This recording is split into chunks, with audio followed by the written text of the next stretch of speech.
जो लोग राम मंदिर के उद्घाटन में पहुंच रहे हैं, आप उनको दर्शन करवाएंगे राम मंदिर के? आप राम जी के 1000 मंदिर बना लो, लेकिन राम के आदर्श को कब मानोगे? राम मंदिर का ऐसा मुद्दा चला दिया कि देश से सारी मुसीबत समाप्त हो गई। राम जी को छोटा दिखाया जा रहा है और मोदी जी को बड़ा दिखाया जा रहा है। जब एक सरकार जो 5 साल आकर देश को बर्बाद कर रही है, देश को लूट रही है, तो देश को बचाने के लिए अगर चुनाव प्रक्रिया में महीने भर का समय लगता है, तो वो समय लगने में क्या दिक्कत है? आप बड़े बड़े सारे चुनाव हारेंगे और मैं आपको दावे से कहता हूं कि अगर ईवीएम से चुनाव हुआ, आप जितनी मर्जी यात्रा निकालिए, कोई आपको सफलता प्राप्त नहीं होनी। देश में नफरत इन्होंने इतनी फैला दी कि आज हर चौथा आदमी इस नफरत का शिकार है। भाई राम मंदिर जाओगे नहीं जाओगे? पहली बात तो ये मुझे आप बताइए कि आप मुझे बताएंगे कि मैं राम मंदिर जाऊंगा या नहीं बताएंगे? हाँ। ये मुझे बताइए, आपने राम मंदिर का ठेका ले रखा है कि कौन राम मंदिर में जाएगा या नहीं जाएगा? और एक बात मुझे बताइए, जो लोग राम मंदिर के उद्घाटन में पहुंच रहे हैं, आप उनको दर्शन करवाएंगे राम मंदिर के? ये मुझे बताइए ना। दर्शन तो पहले से ही, आज की डेट में भगवान के दर्शन भी आप ये समझ लीजिए कैटेगरी वाइज हो गए हैं। वीआईपी अलग से, वीवीआईपी अलग से, आम पब्लिक के अलग से। आम पब्लिक तो भगवान श्री राम को एक नजर से देख भी नहीं पाएगी। और क्या अर्थ होता है राम राज्य का? आपको पता है? राम मंदिर तो बन गया, लेकिन देश में राम राज्य कब आएगा, जरा ये तो बताइए। राम राज्य चल रहा है देश में। अच्छा, हाँ। तो जरा मुझे ये बताइए, क्या नाम है आपका? अरे ना, फिर अरे मेरी बात अभी आज नाम पे आज इन पत्रकारों को मैं एक्सपोज करूंगा। मेरी बात सुनिए। क्या नाम है आपका? मेरा मोहम्मद साजिद नाम है। ठीक है, अब मुझे ये बताइए, आप मुझे कि राम राज्य कैसे आ गया? राम राज्य के अंदर किस बेटी के साथ बलात्कार हुआ? बताइए। फिर तुम नई बात करने लगे। नई बात क्या है? राम राज्य, अरे सुन लीजिए, सजा नहीं मिली किनको? सजा नहीं मिली। किनको सजा मिल गई? जो जिनको आप आरोप लगा रहे हैं उनको सजा मिली नहीं मिली। अरे मैं किसकी बात कर रहा हूँ, इनको पता है? मैं किसकी बात कर रहा हूँ, जरा मुझे बताओ। किसकी बात कर? मैं बता रहा हूँ, मैं मुझे बताओ ना किसकी बात कर रहा हूँ। राम राज्य का अर्थ है, सुन लीजिए, राम राज्य का अर्थ है जिस राज्य में हर माँ के बेटे को जो है खाने को रोटी मिले, हर माँ की बेटी सुरक्षित हो, हर बेटे के पास रोजगार हो, कोई किसी को मारे ना पीटे ना, कोई नफरत का प्रचार ना हो, ये राम राज्य है। आप राम जी के 1000 मंदिर बना लो, लेकिन राम के आदर्श को कब मानोगे?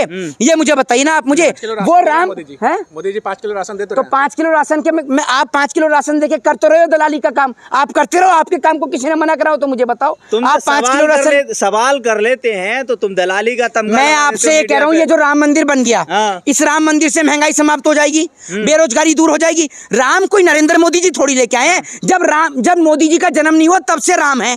आप तो ऐसे कर रहे हो जैसे मोदी जी को राम लेकर आए हैं। बताइए ना आप मुझे, राम कौन लेके आया? राम जी को मोदी जी लेके आए हैं। मंदिर बन गया है तो वहाँ पर पर्यटक जाएंगे, वहाँ से भी तो रोजगार उत्पन्न होगा। अच्छा, मतलब जो कंपनियां बनी बनाई थी उनको तो डुबा दिया, अब मंदिरों से ही जो है पर्यटन आएंगे। मुझे ये तो बता दीजिए मुझे आप, पहली बात कि जो मंदिर के जो लोग बात कर रहे हैं और मंदिर पे इतना हल्ला गुल्ला कर रखा है इन्होंने, ये मुझे बताइए कि राम पहले नहीं थे क्या? मोदी जी लेके आए हैं राम? मोदी जी ने बनवाया मंदिर?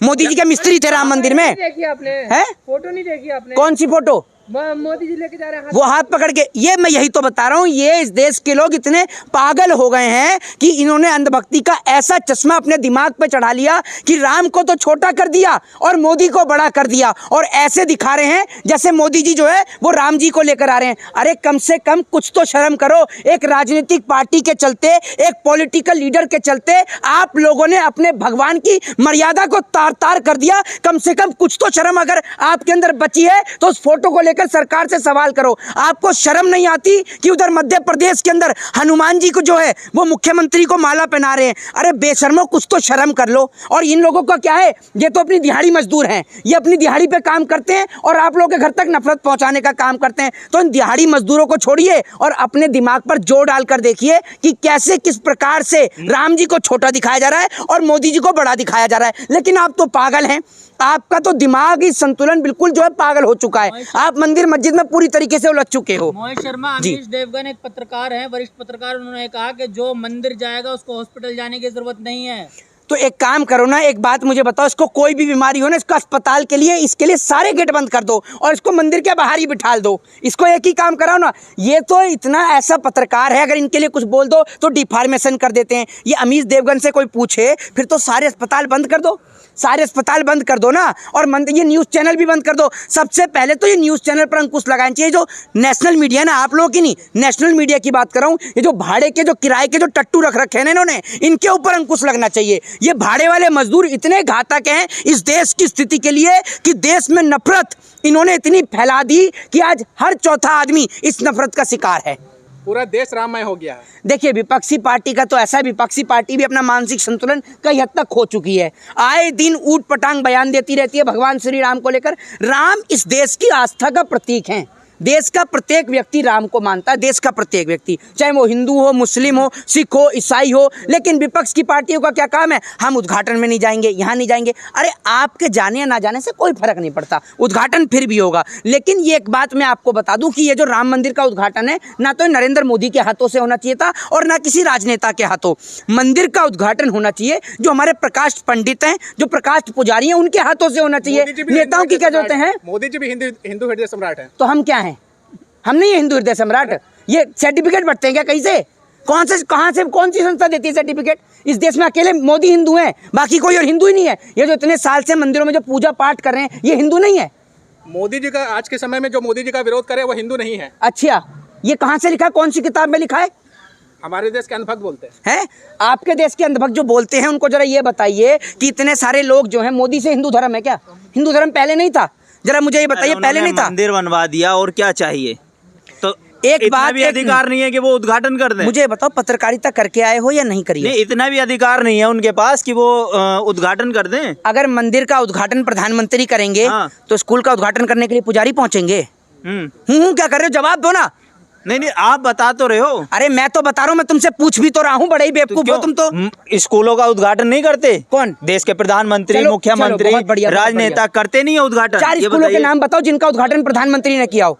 पूरे देश के तमाम लोगों को खुला चैलेंज है, ये पत्रकार बताएगा। अरे चेहरा दिखाओ। यार, चेहरा दिख रहा है मेरा, चेहरा मैं आपका यार हूँ, मैं आपका यार हूँ। क्या हो गया? क्या शब्द है? अच्छा, क्या है ये? नहीं, मैं आपका यार हूँ। मैं आपका यार हूँ। मोहित शर्मा, देखिए, मैं आपका यार हूँ। मैं आपका यार हूँ। अरे मोहित शर्मा, चलिए, यार नहीं है तो पहले भाषा का कंट्रोल। अच्छा, ठीक है, मर्यादा में रहिए। बिल्कुल मर्यादा में, लेकिन हम मर्यादा में, लेकिन आप भी तो मर्यादा से बाहर होते जा रहे हैं। मैंने आपको क्या कह दिया? मैंने आपको क्या कह दिया? आप प्रधानमंत्री को ऐसे आप शब्द बोल रहे हैं। आप प्रधानमंत्री आपका चाचा है? क्यों? देश का प्रधानमंत्री नहीं है? अरे तो देश का प्रधानमंत्री है तो मैं विदेश से आया हूँ, मैं भी तो देश में ही रहता हूँ। और देश के प्रधान विरोधी है आप। अच्छा, तो देश के प्रधानमंत्री से सवाल नहीं करूं? तुम्हारा चाचा है, पड़ोसी है, रिश्तेदार है तुम्हारा। भैया अगर इतनी तकलीफ है उसको कुर्सी से उठवा दो, फिर सवाल नहीं करेंगे। प्रधानमंत्री से सवाल किया जाएगा। और आपको तकलीफ है तो कल बरनौल लाके दूंगा, लगा के सवाल करना, ये याद रखना। वोट का अधिकार आपको भी है, उनको भी है। संबित पात्रा कहते हैं मोदी जी जो कहते हैं उनके बाप होंगे, देश के थोड़ी बाप हो जाएंगे। हमारे तो पिताजी घर में बैठे हुए हैं, जो मानते हैं, जो लोग कह रहे हैं उनके बाप होंगे, हमारे थोड़ी हैं। अगर कल को आप ये कह दोगे कि भैया नरेंद्र मोदी जी आपके तो होंगे ही, संबित पात्रा ने कहा है, और वो तो आपका रिश्तेदार है। आपके होंगे। कैसी बात कर रहे हो? आप तो मोदी जी के समर्थक हो। संबित पात्रा ने जो कहा है वो संबित पात्रा जाने, आपने कहा तो दिया। तो आप ये क्यों कह रहे हैं कि आप मोदी जी से सवाल कर रहे हैं? मोदी जी आपका मैंने सवाल करने को मना किया क्या? आपके सवाल आप खुल के करिए, कितने सवाल पूछेंगे? आपके सवाल जाते हैं कि नहीं जाते, ये बताइए। अच्छा, आपने एक बात मुझे बताइए, एक सवाल जिससे इस देश की जनता को फायदा हो, जरा बता दो। एक सवाल जो आपने अब तक पूछा हो, जो इस देश की जनता के हित में हो, जरा मुझे बता दो। कौन सा सवाल आपने किया है? आप अपने आप को पत्रकार कहते हैं, जरा बताइए। तो मंदिर का उद्घाटन अगर कर रहे हैं देश के प्रधानमंत्री, तो आपको इसमें दुख क्यों हो रहा है? मेरे को काय का दुख होगा? मैं ये कह रहा हूं कि कांग्रेस के लीडरों को न्योता दिया जाता है, वो उसमें उसका विरोध करते हैं। कांग्रेस के लीडर को न्योता मिले या ना मिले, मैंने कोई कांग्रेस पार्टी की फ्रेंचाइजी थोड़ी ले रखी है। आप कांग्रेस बीजेपी ये लेके आ गए। मैं आपसे एक सीधा सवाल पूछ रहा हूँ कि अगर मंदिर का उद्घाटन प्रधानमंत्री करेंगे तो स्कूल, कॉलेज और अस्पताल का उद्घाटन क्या मंदिर के पुजारी करेंगे? ये तो बता दो। मत करो, जवाब दे दो। नहीं, जवाब आपने मंदिर पे सवाल किया, क्या आपको लगता है कि मंदिर जनता के हित में नहीं है? आपने बोला कि जनता के हित में, अभी तक ने सवाल। मंदिर धर्म के हित में है, ये याद रखिएगा। ना तो मंदिर से आपका पेट भर जाएगा, ना मंदिर से आपका घर चल जाएगा। मंदिर आस्था का प्रतीक है, मंदिर तो बनना चाहिए। बीजेपी के लोग बोलते हैं कि मंदिर के अगल बगल पूरी इकोनॉमी घूमती है। अच्छा, मंदिर के अगल बगल पूरी इकोनॉमी घूमती है। तो जरा उनसे ये तो बता दीजिए कि अब मंदिर बन गया, अब क्या ट्रिलियन की इकोनॉमी बन जाएगी? ये देश के ऊपर जो कर्जा बढ़ा दिया आपने, ये कर्जा समाप्त हो जाएगा? है आपके पास जवाब? ये सब तो अफवाहें फैलाई जाती है। मोदी जी का डंका पूरी दुनिया में बज रहा है। आप कितने विदेश के दौरे करिए आए? बताओ ना आप मुझे, कितने दौरे करिए आए विदेश के, जो आप कह रहे हो कि डंका बज रहा है? आप देखते नहीं, मोदी जी जाते किसी भी विदेशी दौरे पे जाते तो मैं नहीं देखता हूँ, आप देख के आए? कहाँ कहाँ देखा है आपने? नाम बताओ, कहाँ कहाँ मोदी का डंका बज रहा है? कौन कौन सी कंट्री होके आए हैं? जरा जवाब दे दीजिए। आपने सुना नहीं था अब की बार ट्रम्प सरकार, मोदी जी ने ही कहा था। तो वो कहाँ का लोग थे? अच्छा, हाँ, तो ट्रम्प कहाँ है? ट्रम्प तो पोर्न स्टार के मामले में जेल में चला गया। ट्रम्प कहाँ है? मोहित आप तो कह रहे हो विश्व में मोदी जी का अगर डंका बज रहा है तो ट्रंप चुनाव कैसे हार गया, ये तो बता दो मुझे। मोदी जी का अगर डंका बज रहा है तो ट्रंप को जीतना चाहिए था। अरे एक मिनट रुक जाओ भाई, बता तो कहाँ डंका बज रहा है। अच्छा बताइए, ये जो भारतीय जनता पार्टी लगातार जीत कैसे रही? वो तो ईवीएम से जीत रही है, उसको छोड़ दो। आप मुझे ईवीएम पे आ गए, क्यों नहीं आए ईवीएम पर? विपक्ष जीतता है तो ईवीएम से नहीं जीतता। अरे विपक्ष उठाए या ना उठाए, मैंने विपक्ष का ठेका थोड़ी ले लिया है। मैं भारत देश का नागरिक हूँ और मेरे को राइट टू स्पीच का अधिकार है, राइट टू फ्रीडम का अधिकार है। आप नहीं बताओगे मुझे कि मैं क्या बोलूंगा और क्या नहीं बोलूंगा। विपक्ष ईवीएम का मुद्दा उठाए या ना उठाए, हम तो उठाएंगे। जिस राजस्थान में 2 महीने पहले शपथ ग्रहण समारोह हुआ, उसी 2 महीने के बाद अब चुनाव होता है एक सीट के ऊपर और बीजेपी हार जाती है। क्या कारण है? अगर बीजेपी ईवीएम से नहीं जीत रही तो कैसे जीत रही है?